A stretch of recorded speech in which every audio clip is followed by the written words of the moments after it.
Pada pagi hari ini,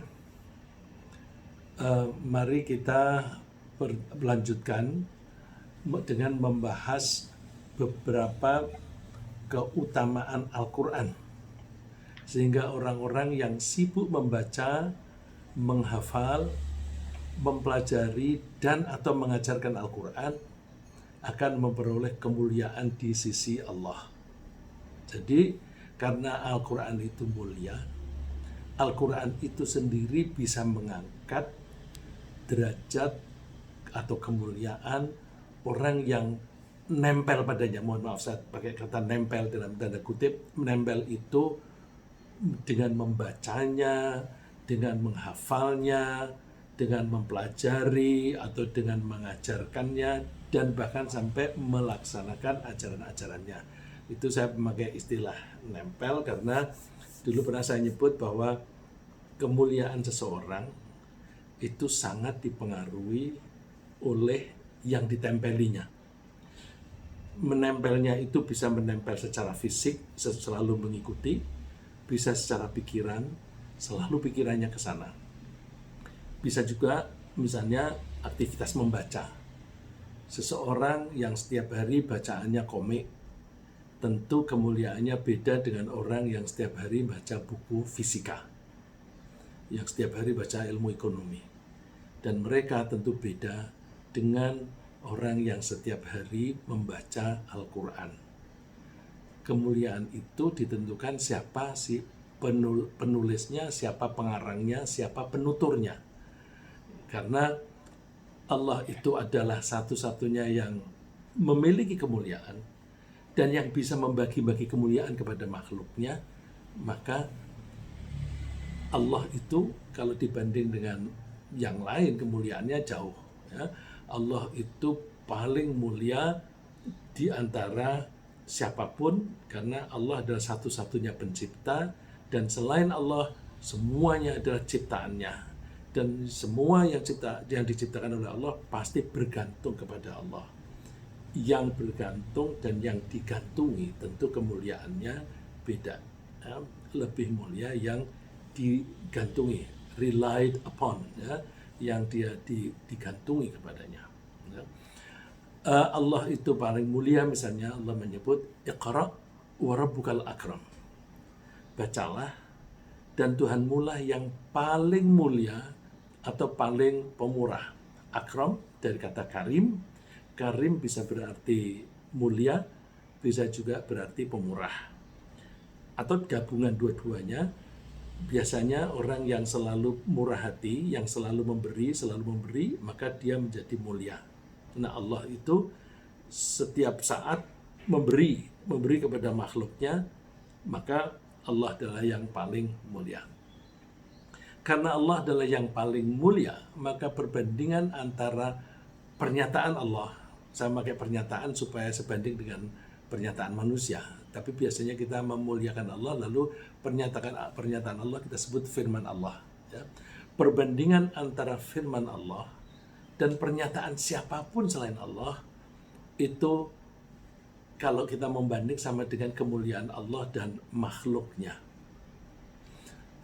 Ada satu hadis yang pertemuan yang lalu saya baca, tapi tekanan pada pertemuan yang lalu di bagian awal, yaitu bahwa orang yang terlalu sibuk dengan membaca Al-Quran sampai tidak sempat berdoa, maka Allah akan memberi dia pemberian yang lebih bagus daripada yang diberikan kepada orang yang berdoa. Itu yang kita bahas pada pertemuan yang lalu. Poin saya pada hari ini yang lebih relevan adalah bagian kedua dari hadis itu. Wa fadlu kalamillah ala sairil kalami ka fadlillahi ala khalqih. Kelebihan firman Allah dibanding dengan ucapan yang lain itu bagaikan kemuliaan Allah atau kelebihan Allah atas makhluknya. Tentu tidak sebanding, ya. Karena Allah adalah yang maha mulia, maka kita akan menjadi mulia, terbawa oleh kemuliaan Allah bila kita selalu mengaitkan diri atau mengikatkan diri dengan Allah, atau hal-hal yang berkaitan dengan Allah, Yang pertama tadi saya mengatakan kita mengaitkan diri dengan Allah. Udah kita melakukan apapun karena aku diperintah oleh Allah. Aku melakukan ini, aku kepingin menyenangkan Allah. Itu berarti kita selalu mengaitkan diri dengan Allah. Atau mengaitkan diri dengan yang berkaitan dengan Allah. Allah menurunkan Al-Quran. Karena Allah itu yang paling mulia, maka firman Allah adalah yang paling mulia. Kalau kita ingin mulia, nempel saja pada Al-Quran. Ya. Bahwa Al-Quran itu yang paling mulia, karena firman Allah disebut, Innahu laqur'anun karim. Sesungguhnya Al-Quran ini adalah bacaan yang sangat mulia. Ya, logikanya tadi. Karena Allah itu sangat mulia, paling mulia, maka firman-Nya juga menjadi ucapan atau firman yang paling mulia. Nabi Muhammad juga berkaitan dengan Al-Quran dan Allah. Ya, karena Nabi Muhammad itu menerima wahyu Al-Quran sebagai firman Allah. Maka Rasulullah menjadi mulia karena itu. Seperti firman Allah, Innahu laqawlu rasulin karim. وَمَا هُوَ بِقَوْلِ الشَّاعِرِ قَلِيلًا مَا تُؤْمِنُونَ. Sesungguhnya Al-Quran itu adalah benar-benar wahyu Allah yang diturunkan kepada Rasulnya yang mulia. Nah, ini Rasulnya yang mulia karena dia berkaitan dengan Allah. Dan Al-Quran itu bukanlah perkataan seorang penyair. Muhammad itu bukan penyair. Dia hanya sekedar menyampaikan wahyu Allah. Nah, cuma sedikit sekali kamu beriman kepadanya. Ini Allah sudah menyebutkan tidak hanya di ayat ini, di berbagai ayat. Qalilan ma tu'minun.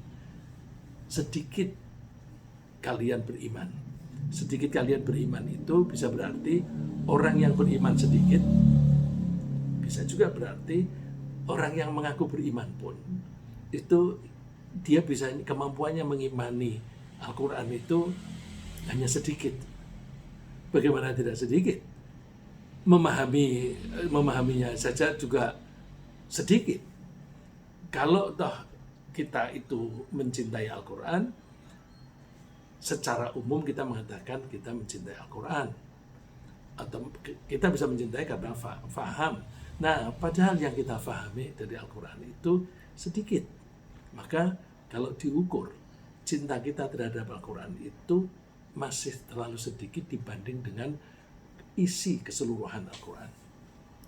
Begitu pula malaikat Jibril, karena malaikat Jibril itu menyampaikan wahyu berupa Al-Quran dari Allah yang Maha Mulia kepada Nabi Muhammad, maka malaikat Jibril pun juga ikut mulia. Innahu laqawlu rasulin karim dhi quwwatin 'inda dzil 'arsy makin. Ini yang agak menggelitik, kalimatnya sama persis untuk Nabi Muhammad tadi, innahu laqawlu rasulin karim. Untuk malaikat Jibril juga innahu laqawlu rasulin karim. Yang membedakan sifat berikutnya, dzi quwwatin 'inda dzil 'arsy makin, yang mempunyai kekuatan, yang mempunyai kedudukan tinggi di sisi Allah, yang mempunyai arasy. Nah, ini berarti bukan sifatnya Nabi Muhammad, tapi sifatnya malaikat Jibril. Tapi dua-duanya di dalam Al-Quran disebut Rasulin Karim, utusan yang mulia. Nah, karena karena Allah mulia dan Al-Quran mulia, maka orang yang mempelajari Al-Quran dan mengajarkan Al-Quran juga dianggap paling mulia atau paling baik di antara manusia. Ini berarti kita ikut mulia ketika kita terkait dengan Allah dan kitabnya. Dan insya Allah kita setiap hari atau setiap saat kita mempelajari di forum ini, kita selalu mengutip ayat-ayat Al-Quran. Berarti kita juga sedang mempelajari Al-Quran. Kalau kita sedang mempelajari Al-Quran, maka mudah-mudahan kita termasuk golongan ini yang dikatakan oleh Rasulullah, khairukum man ta'allama al-Qur'ana wa 'allamah. Sebaik-baik orang di antara kalian adalah orang yang mempelajari Al-Quran dan mengajarkannya. Ya, jadi di forum kita ini, insya Allah kita termasuk orang yang mempelajari Al-Quran. Karena mempelajari Al-Quran itu kan bertingkat, bertahap. Mulai dari mengenal hurufnya, membaca, sampai dengan kemudian menghafalnya, kemudian mencoba memahami maknanya, dan yang paling tinggi adalah menerapkan ajaran Al-Quran. Ya. Orang yang mempelajari dan mengamalkan Al-Quran bahkan dianggap sebagai keluarga Allah. Tentu ini kias. Ya. Rasulullah menyebut, Inna lillahi ahlina minan nas. Allah mempunyai keluarga di antara manusia. Ya, ini dalam tanda kutip, karena itu keluarga di sini kias. Tidak mungkin kita menjadi keluarga dalam arti seperti sehari-hari kita itu nyebut keluarga kalau ada hubungan darah. Nah, kita sama Allah nggak ada hubungan itu. Keluarga itu adalah, kalau keluarga kita adalah orang-orang yang kita rawat, kita didik, kita berusaha kesatuannya, selalu bersatu, kita jaga keselamatannya, dan kita juga berusaha meningkatkan kesejahteraannya. Itu keluarga. Maka kalau orang menjadi keluarganya Allah, maka Allah akan bertindak semacam itu. Itu yang saya maksud dengan kias.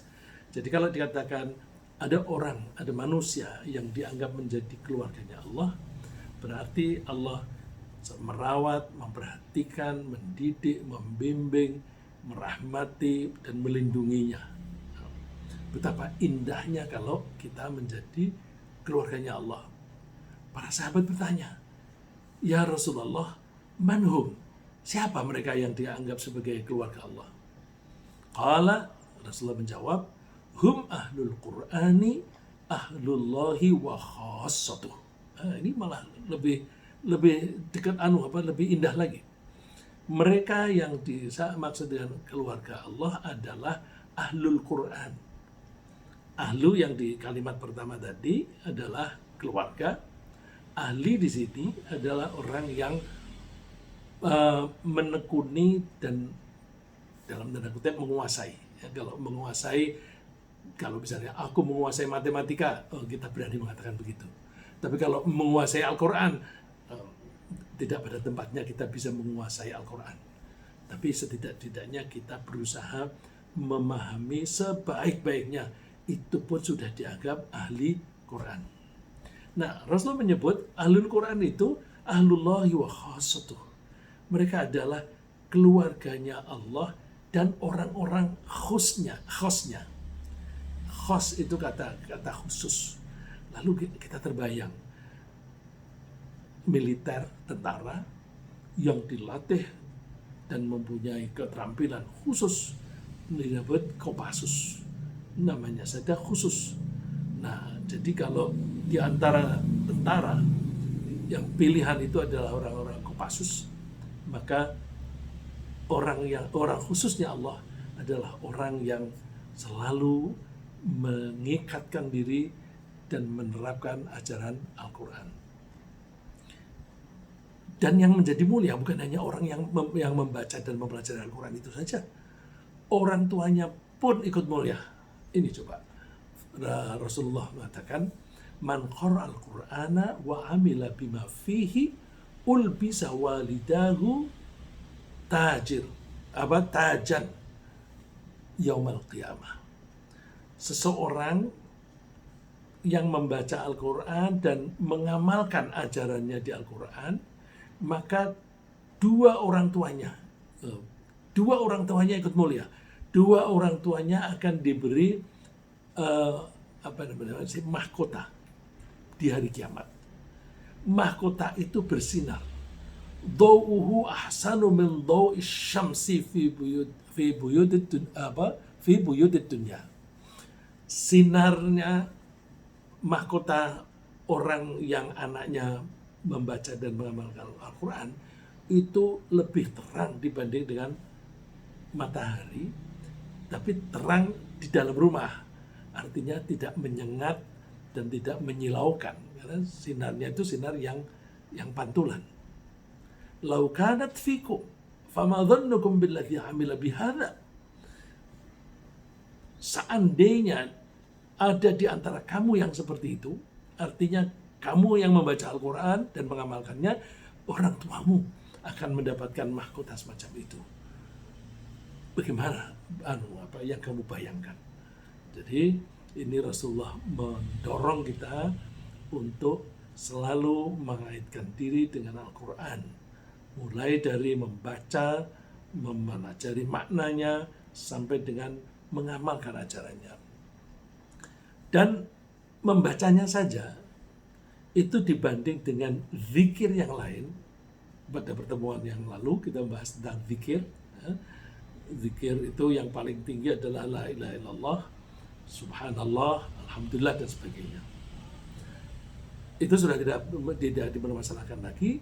Orang yang zikir semacam itu plus Al-Quran tentu. Membaca Al-Quran itu lebih mulia, lebih utama dibanding dengan zikir, tasbih, dan takbir. Dengan tasbih dan takbir. Ibu Aisyah mengutip Rasulullah SAW sebagai bersabda, qira'atul Qur'ani fi sholati afdalu min qira'atil Qur'an fi ghairi sholah. Membaca Al-Quran di dalam sholat itu lebih utama atau lebih unggul dibanding dengan membaca Al-Quran di luar sholat. Apa ini artinya? Artinya kita hafal. Kita menghafal surat, ya semampu kita lah. Surat-surat pendek, Qul huwallahu ahad, ya itu. Ketika Qul huwallahu ahad dibaca di dalam sholat, itu nilainya lebih tinggi daripada Qul huwallahu ahad dibaca di luar sholat. Kalau kita ingin memperbanyak, caranya diperbanyak hafalan kita. Dan ketika sholat, diperpanjang atau diperbanyak membacanya Al-Quran. Jadi setelah Fatihah, Qul huwallahu ahad boleh. Coba dibaca diulang 9 kali. Itu kan menjadi panjang. Ini bagi orang yang belum hafal surat yang lain. Aku bisanya Qul huwallahu ahad, tapi aku kepengen berlama-lama membaca Quran. Ya sudah, Qul huwallahu ahad baca 9 kali. Kalau membacanya itu karena mencintai surat Al-Ikhlas, bahkan cintanya kepada surat Al-Ikhlas itu bisa mengantarkan ke surga. Dulu pernah saya kutipkan hadisnya bahwa ada seseorang yang sering sekali baca Qul huwallahu ahad di dalam sholat. Kemudian dilaporkan kepada Rasulullah. Rasulullah, ini si teman satu ini selalu membaca Qul huwallahu ahad. Dia baca surat yang lain, tapi terus habis itu diakhiri ditutup dengan Qul huwallahu ahad. Terus Rasulullah menjawab, coba aja tanya kenapa dia begitu. Terus orangnya menjawab, aku mencintai surat Al-Ikhlas. Karena surat itu membahas tentang sifat-sifat Allah yang hanya satu yang esa dan kita bergantung kepadanya. Rasulullah jawabnya, cintamu kepada surat Al-Ikhlas mengantarkan kamu ke surga. Ya, jadi di antara kita ini kan bervariasi ya. Ada yang seluruh surat-surat pendek di juz 30 hafal semuanya. Ada yang hafal separuh. Ada yang ada orang bilang yang kul itulah Qul a'udzu birabbin nas, Qul a'udzu birabbil falaq, Qul a'udzu birabbil Qul huwallahu ahad. Enggak apa-apa. Nah, kalau ingin membaca Al-Qur'an sebanyak-banyaknya di dalam sholat, diulang-ulang boleh. Ya, diulang-ulang boleh. Hadisnya tadi belum saya baca. Qiraatul Quran fi shalah afdal min qiraatil Quran fi ghairi shalah. Wa qiraatul Quran fi ghairi shalah, dan membaca Al-Quran di luar sholat afdalu min at-tasbihi wat takbir, lebih utama dibanding dengan tasbih dan takbir.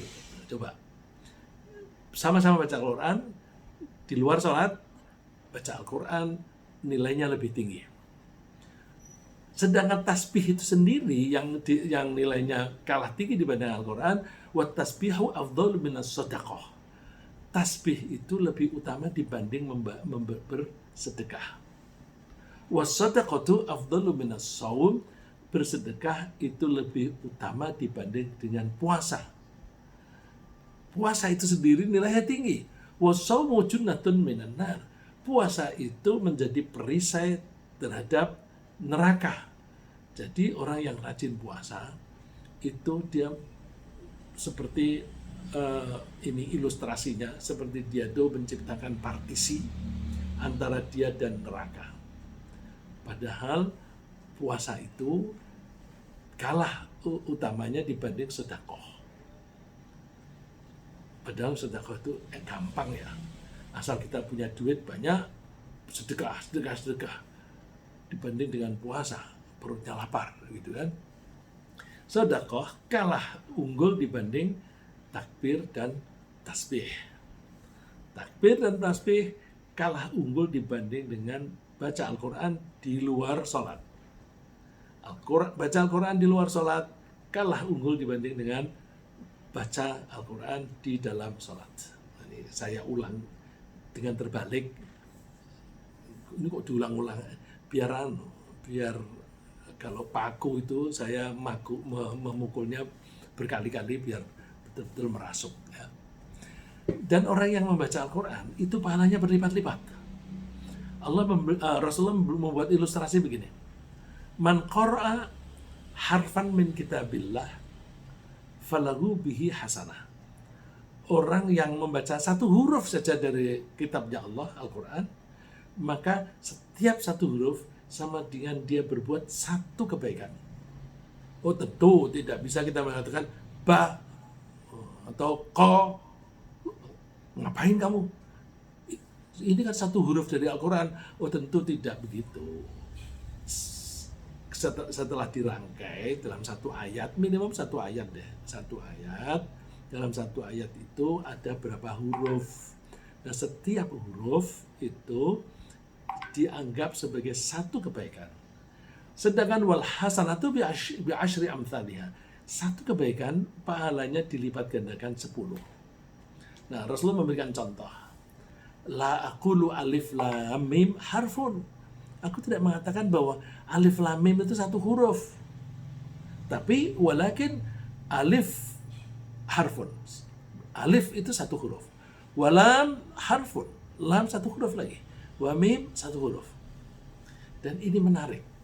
Rasulullah memberi contoh huruf dalam Al-Quran itu di alif lam mim. Padahal alif lam mim itu tidak ada yang tahu artinya.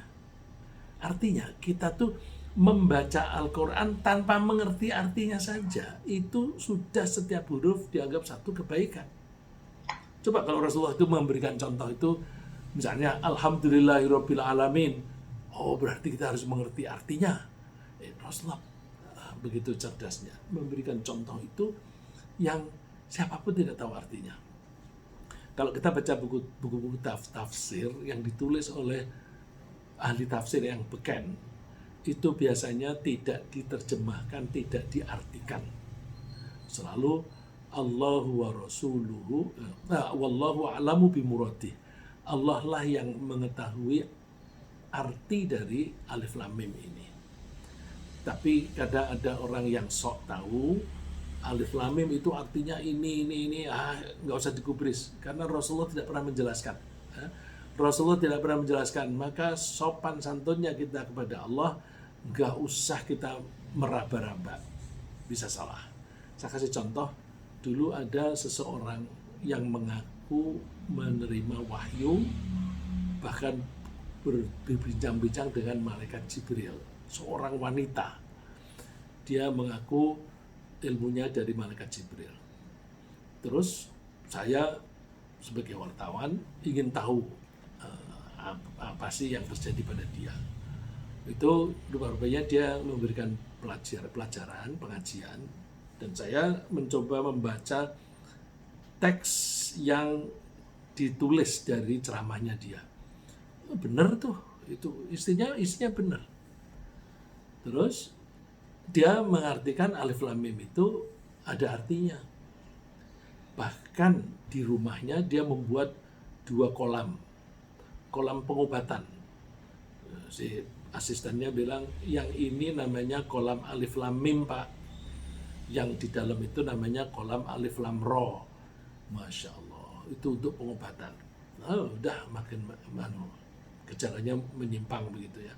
Di hari-hari pertama wanita itu ajarannya benar. Terus saya coba tanya kepada orang yang ahli jin, dia bilang, oh itu jin. Terus, tapi ajarannya benar, gimana? Ya jin begitu, coba deh nanti kita tunggu. Nanti lama-lama kan sesat. Benar. Setelah pengikutnya banyak, dia menjadi sesat. Lama-lama dia bilang agamanya bukan Islam, tapi agamanya salam. Oh, lama-lama bukan Islam, bukan salam. Terus ya dan seterusnya ya. Yang insya Allah Bapak dan Ibu tahu sejarahnya orang itu.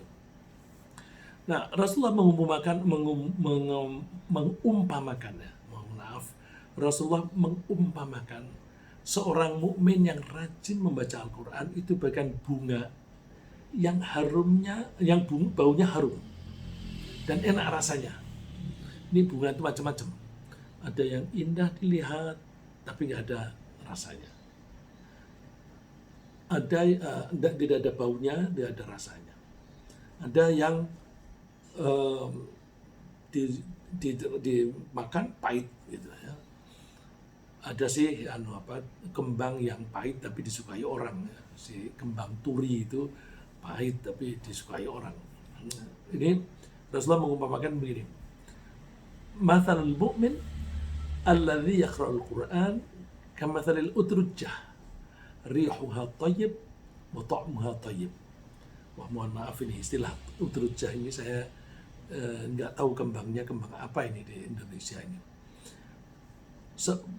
Perumpamaan orang mukmin yang membaca Al-Quran itu bagaikan utrujah. Rihuha thayyib, baunya enak, harum. Wa ta'muha thayyib, rasanya juga enak. Lahir batin itu enak. Lahir batin orang mukmin yang baca Al-Quran itu diajak bergaul enak, tutur katanya indah begitu. Wa mathalul mu'minin alladzi la yaqra'ul Qur'an kamathalit tamrah la riha laha wa ta'muha hulu. Ada orang mukmin yang tidak pernah baca Quran. Itu bagaikan kurma. Kurma itu nggak ada baunya, tapi rasanya manis. Ya setidaknya sudah manis lah, tapi kita tingkatkan sehingga bukan hanya rasanya ketika dicicipi, tapi kita mendengar tutur katanya saja sudah indah ini ya. Bandingkan lagi wa mathalul munafiq alladzi yaqra'ul Qur'an kamathalir raihanah. Orang munafik yang membaca Al-Qur'an itu bagaikan kembang raihanah. Rihuha thayyib, baunya enak. Tapi wa ta'muha mur, rasanya pahit. Jadi kelihatannya omongnya indah, tapi begitu bergaul dengan dia menyakiti hati. Nah, yang lebih buruk lagi, wa mathalul munafiqil ladzi la yaqra'ul Qur'an kamathalil handhalah. Orang munafik yang tidak mau baca Al-Quran itu bagaikan bunga handhalah. Laisa laha rihun wa ta'muha mur. Tidak ada baunya, dan kalau dimakan pahit. Ya, naudzubillah. Ya, kita usahakan kita yang nomor satu. Ya. Baunya ya enak, rasanya juga enak. Tutur kata kita indah, perilaku kita juga indah. Nah, orang yang membaca Al-Quran itu memperoleh kemuliaan meskipun bacanya terbata-bata. Jadi bagi kita, di antara kita, kalau ada yang membacanya masih terbata-bata, itu nggak usah kecil hati. Dapat pahala ganda. Loh kok bisa ganda? Rasulullah dikutip oleh Ibu Aisyah bersabda, Al-mahiru bil Quran ma'as safratil qiramil bararah. Orang yang mahir dalam membaca Al-Quran akan berada bersama dengan malaikat yang mulia lagi baik. Jadi ya, malaikat semuanya baik ya. Artinya derajatnya seperti malaikat yang mulia. Itu orang yang mahir baca Al-Quran. Kok bisa mahir gimana? Kuncinya diulang-ulang. Asal kita baca, ngulang lagi, itu insya Allah bacanya makin lama makin baik. Kalau nggak mau ngulang-ngulang, susah. Meskipun sehari menyisihkan waktu 1 jam misalnya atau 2 jam, tapi tidak suka mengulang-ulang, itu improvement, kemajuan di dalam bacaannya itu biasanya kecil. Tapi lumayan lah, karena nanti kalau sudah khatam mengulang lagi, itu kan mengulang juga. Tapi ada teori kan, mengulang sehari 8 kali itu lebih baik daripada 8 kali itu diulang dalam 1 minggu. Karena belum membekas sudah hilang, belum membekas sudah hilang. Tapi kalau ulang maka akan membekas. Kalau bapak saya ngajari, kalau mau menghafal Al-Quran, di bacaan yang pertama minimum diulang 40 kali. Minimum 40 kali. 40 kali itu yang 10 kali dibaca dengan melihat tulisannya. Yang 10 kali dibaca dengan kalau lupa melihat. Tapi kalau nggak lupa tanpa melihat. Terus yang 10 kali yang ketiga itu coba nggak usah melihat tulisan. Terus 40 yang keempat itu untuk ngecek kelancarannya. Nah, kalau bisa 50 kali lebih bagus ya. Di antara kita ini ada Pak Bambang Priyono, dia guru ngaji itu. Dia dulu kalau ngaji, gurunya bilang kalau ada anak maju setor bacaan kok masih tertatih-tatih, mundur, ulang 50 kali. Bambang Priyono ya, itu diulang 50 kali. 50 bahasa Jawanya itu seket sana gitu. Nah, itu hasilnya bagus. Jadi kalau Bapak Ibu kepingin belajar membaca Al-Quran, sekarang Pak Bambang Priyono itu sekarang jadi guru ngaji. Dan Bapak Ibu yang misalnya tidak bisa berbahasa Indonesia, semuanya bisa berbahasa Indonesia ya. Ada teman yang tidak bisa berbahasa Indonesia. Ini Pak Bambang Pri ini bahasa Inggrisnya lancar sekali, jauh lebih lancar daripada saya. Ini, mohon maaf ini pagi ini dia hadir apa enggak? Saya teruskan. Waman yatata'ta. Siapa walladzi yaqra'ul Qur'an wa yata'ta'u fihi, orang yang membaca Al-Qur'an dan dia tertatih-tatih, terbata-bata. Bahasa Arabnya itu kita bilang ya tertatih-tatih, terbata-bata. Bahasa Arabnya yatata'ta fihi wa huwa alaihi syaqqun, dan dia sulit membacanya, lahu ajron, dia memperoleh 2 pahala. Wah, jadi kalau begitu mau milih yang tertatih-tatih boleh sih, tapi tertatih-tatih jangan terus-terusan. Kalau terus-terusan itu berarti nggak ada kemajuan. Kalau orang Islam itu dari hari ke hari mesti ada kemajuan. Nah, sekarang posisi sekarang gimana? Posisi sekarang masih tertatih-tatih, nggak usah kecil hati. Tak pahalanya 2, tapi jangan lalu mentang-mentang pahalanya 2, ya udah aku biar pahalanya 2 terus, aku mau tertatih-tatih terus. Enggak begitu. Kalau tidak ada peningkatan itu ya nilai sebagai orang yang seperti berjalan di tempat, dalam umurnya itu tidak maju-maju. Lalu Allah memberi rahmat dan ketentraman hati kepada orang-orang yang berkumpul di masjid untuk membaca dan mempelajari Al-Quran. Ini Rasulullah menyebutnya bukan masjid sih nyebutnya, baitin min buyutillah, rumah di antara rumah-rumah Allah. Nah, biasanya yang dimaksud rumah ibadah. Nah, rumah ibadah itu bisa masjid, bisa musola, bisa surau. Ya. Jadi kalau begitu baca Al-Quran bareng-bareng boleh nggak? Boleh. Kan kadang-kadang ayo kita baca surat Yasin bareng. Nah, terus di antara kita kan ada yang bacanya fasih, yang banyak itu kurang fasih. Lalu terus salah satu memimpin, Yasin wal Qur'anil Hakim, lalu yang lain ngikuti. Karena ngikuti lalu bacaannya menjadi benar. Boleh nggak? Boleh. Boleh. Itu berarti membacanya berjamaah. Atau misalnya di masjid habis sholat subuh, ini kalau di Masjid Syuhada dan juga di Babu Salam ya, habis sholat subuh itu ada beberapa orang. Kalau di Syuhada itu rata-rata sekitar 20 atau lebih orang, meskipun di hari kerja, habis sholat subuh itu pada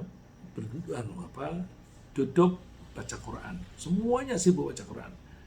Nah, nanti begitu matahari terbit, tunggu beberapa menit, lalu pada sholat syuruk. Nah, itu berarti kan berjamaah membaca Al-Quran tetapi sendiri-sendiri. Termasuk seperti itu. Ya. Tadi saya kasihkan contoh, ada satu orang yang memimpin, memberi contoh bacaan supaya yang lain membacanya benar. Itu bid'ah enggak? Ya, orang kalau Rasulullah mungkin tidak pernah begitu. Bisa juga Rasulullah pernah begitu tapi hadisnya nggak nyampe, bisa juga. Ya. Jadi itu lebih bagus daripada misalnya membaca sendiri-sendiri tapi bacanya salah.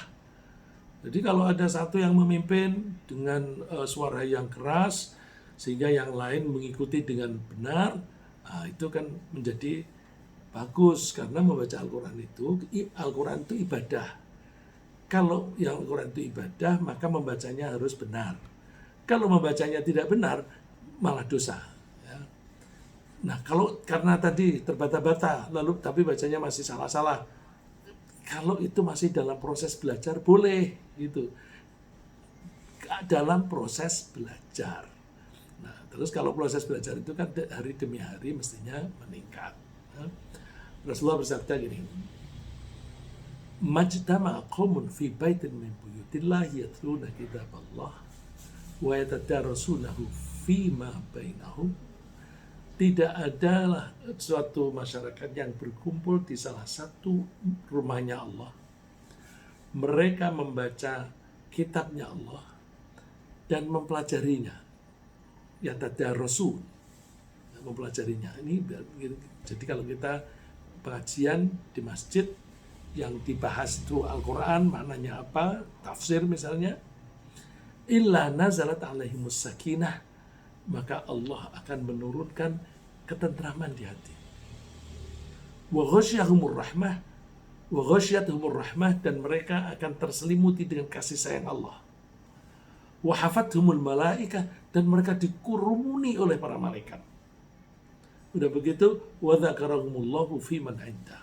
Allah bercerita kepada malaikat-malaikat di langit sana bahwa ini ada hambaku sedang berkumpul membaca Al-Quran dan mempelajari maknanya. Jadi membaca Al-Quran secara bersama-sama di masjid boleh, dan itu akan mendapatkan rahmat dari Allah dan dikerumuni oleh para malaikat dan diberikan ketentraman hati. Kalau ada ayatnya hadisnya begini, berarti bukan bid'ah. Ada hadisnya, bukan bid'ah. Lalu Al-Quran itu bagaimana nanti di akhirat?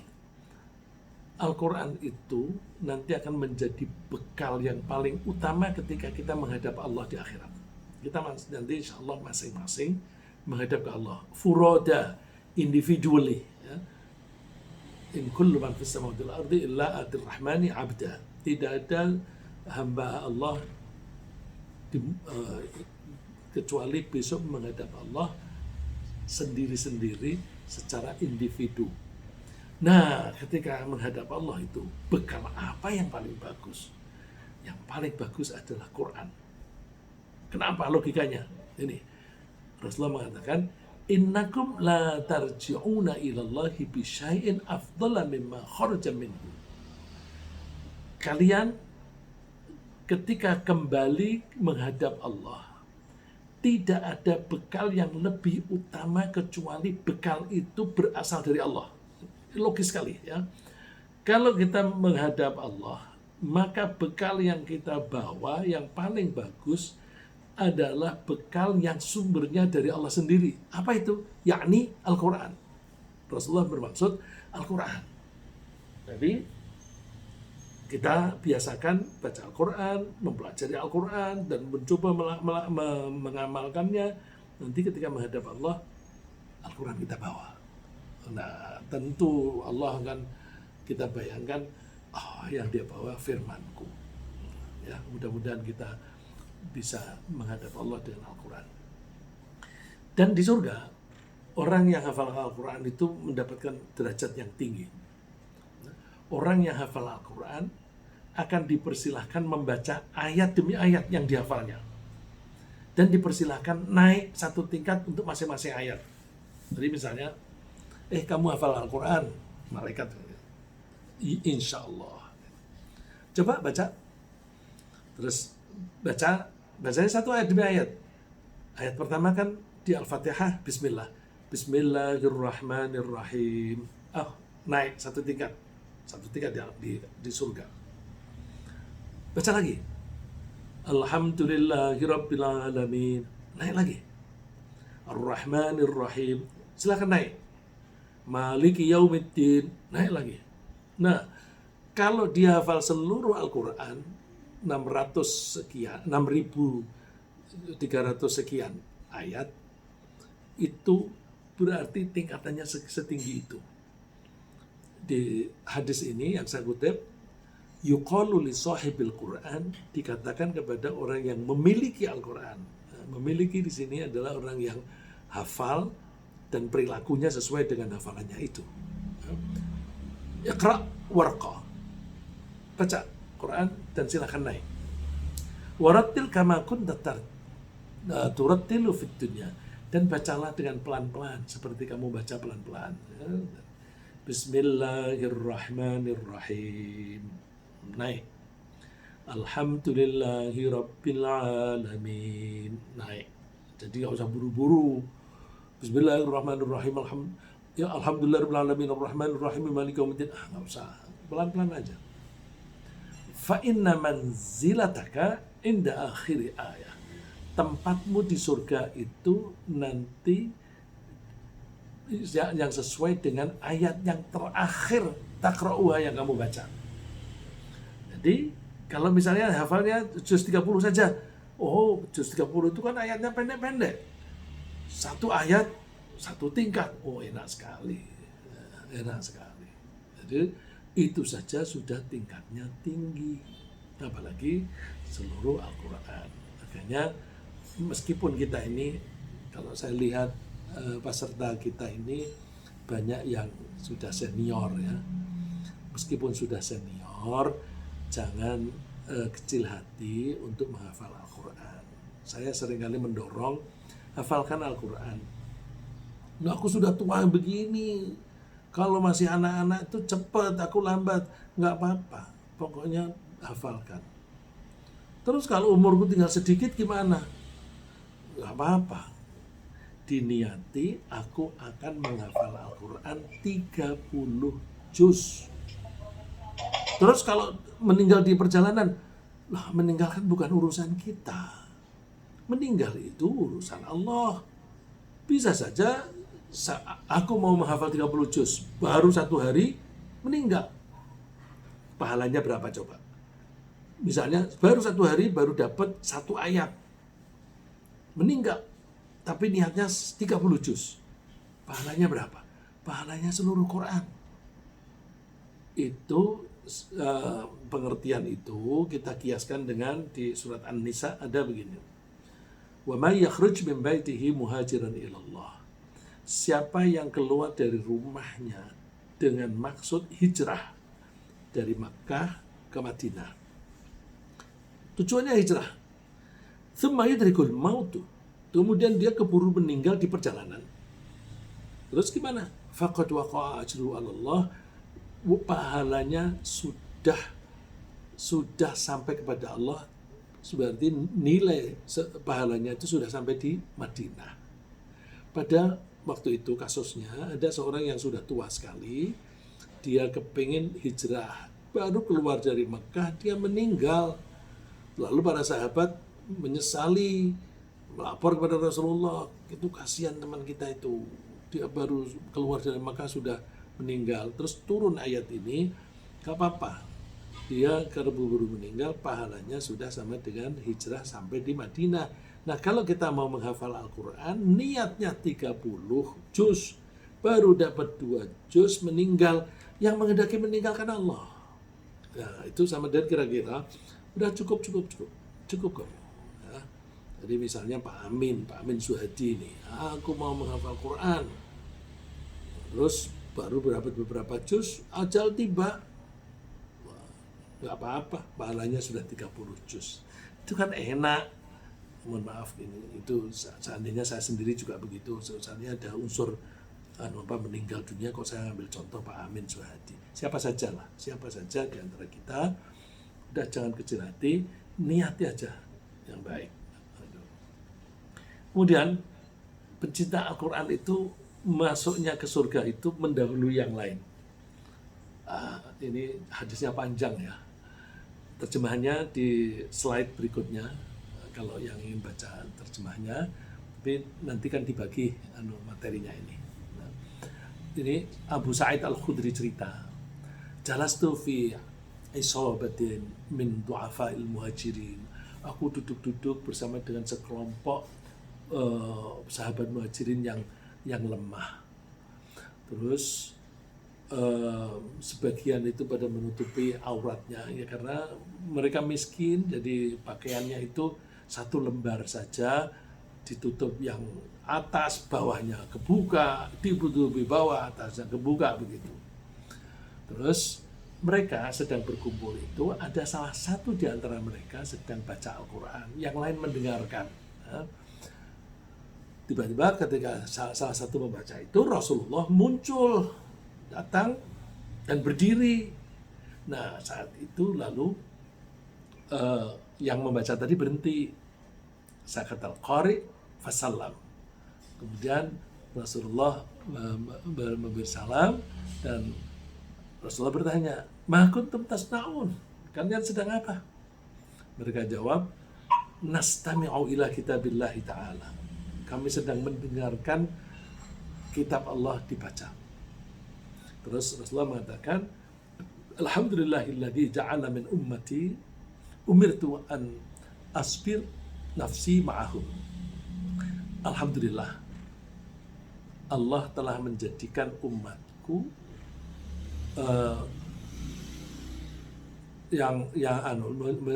Allah telah memerintahkanku, Allah telah memerintahku agar aku sabar bersama dengan umatku. Lalu Rasulullah ikut duduk di situ, ya. Ikut duduk, lalu